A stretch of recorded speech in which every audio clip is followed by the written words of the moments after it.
নমস্কাৰ জনাইছোঁ সকলোকে। আশা কৰোঁ আপোনালোক সকলো ভালে আছে আৰু ভালদৰে পঢ়া শুনা কৰি গৈ আছে। আৰু এইকেইদিন ইমান গৰম পৰিছে, গৰমত একে অৱস্থা বেয়া হৈ গৈছে। গৰমত মই একেবাৰে পঢ়িব নোৱাৰোঁ আৰু সঁচা কথা ক'বলৈ গ'লে ভালদৰে দুদিনমান পঢ়াই নাই। আজি ৰাতিপুৱাও এনেকেই গ'ল, পঢ়িবই নোৱাৰোঁ। পঢ়িব বহিলেই ইমান গৰম লাগে, ভাল নালাগে, পঢ়িব মনেই নাযায়। এয়া ৰাতিপুৱা নহয় 12টামান বজাত এয়া কুঁহিয়াৰ চৰ্বত আনিছিলে, তাকে লৈ পেলাই বৰফ দি পেলাই খাইছোঁ। গৰমত অকল এইবোৰেই খাই থাকিব মন যায়, ঠাণ্ডা পানী, চৰ্বত, আইচক্ৰীম এইবোৰ খাই থাকিব মন যায়। কিন্তু বেছি খালেও আকৌ বেয়া দেই, ইমানো খাব নালাগে। কিন্তু উপায় নাই আৰু, বডিয়ে নামানে, কি কৰিম। বাৰু যি নহওক, এনেকেই পঢ়োঁ নপঢ়োকৈ দুপৰীয়া বহি গ'লোঁ পঢ়িবলৈ। আৰু এতিয়া মই কৰি আছোঁ পলিটি, যিহেতু আগতেও কৈছোঁ মোৰ ফেভৰেট ছাবজেক্ট হয়।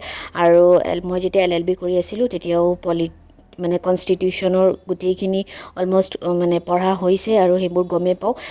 কিন্তু এতিয়াতো বাৰু অলপ বেলেগকৈ পঢ়িব লাগিব, যিহেতু এতিয়া মই অসমীয়াত প্ৰিপেৰেশ্যন কৰি আছোঁ আৰু অসমীয়াতে বস্তুবিলাক লিখিব লাগিব।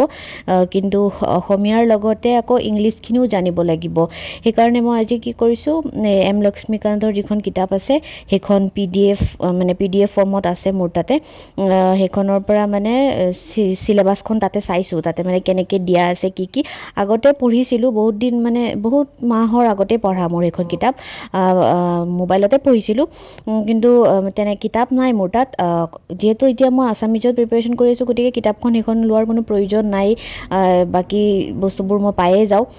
কিন্তু আজি ভাবিছোঁ যে নাই, এইখন চাওঁ, ইয়াত কেনেকৈ কি দিয়া আছে অলপ পঢ়োঁ। তাৰপাছত যিখন আমাৰ কোচিং মেটেৰিয়েলছৰ কিতাপ মানে আছে, সেইখনৰ পৰা মিলাই চাই আছোঁ বস্তুবোৰ কেনেকৈ কি আছে, আৰু তেনেকেই পঢ়ি গৈ আছোঁ। আৰু এম লক্ষ্মীকান্ত প্ৰায় নপঢ়া মানুহ চাগে মই ভাবোঁ নায়েই নেকি।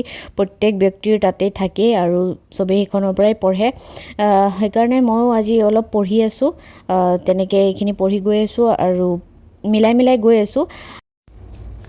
আৰু এইখন চাওক, দ্য কনষ্টিটিউশ্যন অফ ইণ্ডিয়া যিখন চাৰ্ট, সেই গোটেইখন ইয়াতে দিয়া আছে। ইয়াতে চব আৰ্টিকলছবোৰ দিয়া আছে, আৰ্টিকলছ, পাৰ্টছ, শ্বেডিউল, এইবোৰ গোটেইখিনি দিয়া আছে। মই ভাবোঁ এইখন থাকিলে ভাল হয়। মই যেতিয়া LLB কৰি আছিলোঁ তেতিয়া এইখন লৈছিলোঁ আৰু তেনেকেই ইয়াৰ পৰা পঢ়িছিলোঁ। ফ্ৰণ্টত থাকিলে মানে অলপ এনেকৈ চাই থাকিব পাৰি বস্তুবোৰ, ডেইলি মানে চালে তেতিয়া মনত থাকি যায় আৰু। গতিকে মই ভাবোঁ যে এইখন লৈ ল'ব লাগে। আৰু ইয়াত দিয়া আছে প্ৰিএম্বলখন, আৰু প্ৰিএম্বলখন চবেই মুখস্থ কৰি পেলাব লাগে। গোটেই যেনেকৈ দিয়া আছে তেনেকেই প্ৰিএম্বলখন মুখস্থ থাকিলে ভাল হয়। আৰু ইয়াৰে যিবিলাক অবজেক্টিভছ, পাৰ্পাছেছ, ছিগনিফিকেঞ্চ, এইবোৰতো বাৰু যেতিয়া প্ৰিএম্বল পঢ়িব, সংবিধানৰ প্ৰস্তাৱনা যেতিয়া পঢ়া হ'ব তেতিয়াতো গোটেইখিনি গমেই পাব। কিন্তু প্ৰথমে এই গোটেই মানে প্ৰিএম্বলখন মুখস্থ কৰি পেলাবচোন আপোনালোকে। যোনে কৰিছেতো কৰিছে, কিন্তু যোনে নাই কৰা বা পঢ়ি আছে তেওঁলোকে এইখন মুখস্থ কৰি পেলাব। আৰু ইয়াত গোটেই আৰ্টিকলছবোৰ দিয়া আছে, আৰ্টিকলছ, পাৰ্টছ, তাৰপিছত শ্বেডিউল, যি আছে মানে যি লাগে চববোৰ দিয়া আছে।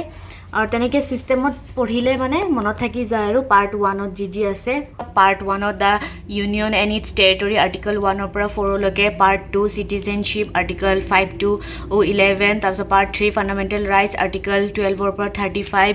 তাৰপাছত directive principle of state policy part 4ত আছে, আৰ্টিকল 36ৰ পৰা 51। তাৰপিছত ফাণ্ডামেণ্টেল ডিউটিজ, আৰ্টিকল 51A পৰা আছে। তাৰপিছত পাৰ্ট 5ত আছে দ্য ইউনিয়ন, আৰ্টিকল 52ৰ পৰা 152। দেখা পাইছেনে? এইখন গোটেইখিনি দিয়া আছে ইয়াতে। গতিকে এইখন পঢ়িব পাৰে আপোনালোকে ইয়াৰ পৰা। গোটেই কনষ্টিটিউশ্যনখন, গোটেই পলিটিৰ যিমান আছে গোটেইখিনি ইয়াত থুলমূলকৈ চব দিয়াই আছে। মনত চকুৰ আগত থাকিলে তেতিয়া পঢ়িবলৈ সুবিধা হয়। কনষ্টিটিউশ্যনৰ এমেণ্ডমেণ্টবোৰ যিবিলাক আছে, এমেণ্ডমেণ্টবোৰ গোটেইবোৰ দিয়া আছে।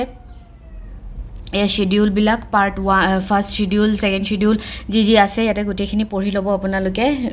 আৰু কনষ্টিটিউশ্যনেল এমেণ্ডমেণ্ট আৰু এইবোৰ, sources of the constitution, state, union territories, Rajya Sabha, Lok Sabha, এইবোৰ যি লাগে গোটেইখিনি বস্তু এইখনত গোটেই কনষ্টিটিউশ্যনখন ইয়াতে দিয়া আছে কিতাপখন যেতিয়া পঢ়িব বা নোটছ বনাব তেতিয়াতো পঢ়িবই কিন্তু এইখন যদি ৱালত এনেকৈ থাকে তেনেহ'লে ডেইলি যদি অলপ অলপকৈ চায়ো থাকে গোটেই কনষ্টিটিউশ্যনখন পঢ়াটো পচিবল নহয় আৰু ইমান দৰকাৰো নাই বাৰু আৰু সম্ভৱো নহয় যে গোটেইখিনি পঢ়ি পেলাম বা গোটেই মনত ৰাখিম কিন্তু যিখিনি ইম্পৰ্টেণ্ট হয় যিখিনি পঢ়িবই লাগিব যিখিনি নপঢ়িলে নহ'ব বা কোনটো পাৰ্টছত কি আছে কোনটো আৰ্টিকলত কি আছে সেইখিনি যিখিনি মেইন আৰ্টিকলছ হয় সেইখিনিতো পঢ়িবই লাগিব গতিকে এইখন আপোনালোকে পাৰিলে লৈ ল'ব এইবোৰ ইমান দামো নহয় আৰু যোনে ল'ব বিচাৰে ল'ব পাৰে আৰু এনেকৈ থৈ দিলে মানে চকুৰ আগত যেতিয়া থাকিব তেতিয়া ডেইলি যদি এনেকৈ চাই থকা হয় অকল যদি আৰ্টিকলছখিনিও চোৱা হয় বা পাৰ্টছৰ লগত আৰ্টিকল চোৱা হয় যে আৰ্টিকল পাৰ্ট 2ত কি আছে চিটিজেনশ্বিপ আছে চিটিজেনশ্বিপ কিমান আৰ্টিকল 5ৰ পৰা 11 এই বস্তুবিলাকো যদি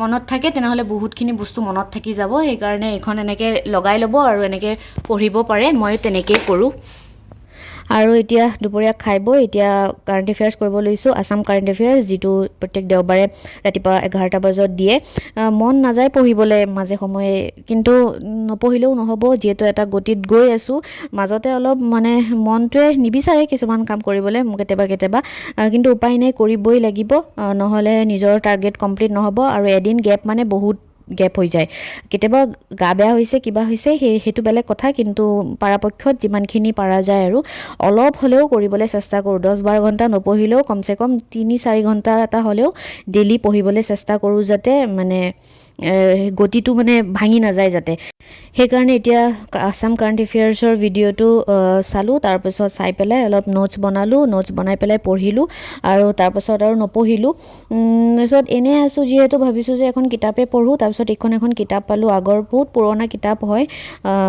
বাহিৰা কিতাপো মাজে সময়ে কেতিয়াবা পঢ়িব লাগে যিসকলে কিতাপ পঢ়ি ভাল পায় তেওঁলোকে ভাল পাব নহ'লে এইবোৰ পঢ়ি পেলাই একেবাৰে ভাল নাপাব এখন হৈছে হোমেন বৰগোহাঁইৰ জীৱনৰ সাধনা বাহিৰা কিতাপ মাজে মাজে আমি পঢ়ি থাকিব লাগে ফ্ৰী টাইমত গতিকে এইখন এতিয়া পঢ়িলোঁ অলপ তাৰপাছত আৰু গৰমৰ কাৰণে একো কৰিবই মন যোৱা নাই মাজে মাজে আকৌ অকণ বৰষুণ দিয়ে তথাপিও আকৌ গৰমটো কিন্তু নোযোৱাই হৈছে উপায় নাই আৰু তেনেকেই চলিব লাগিব গতিকে আজিলৈ ইমানেই পুনৰ এটি ভিডিঅ'তে জল্দি লগ পাম তেতিয়ালৈকে সকলো ভালে থাকক সুস্থ থাকক আৰু ভিডিঅ'টো চোৱাৰ বাবে বহুত বহুত ধন্যবাদ বাই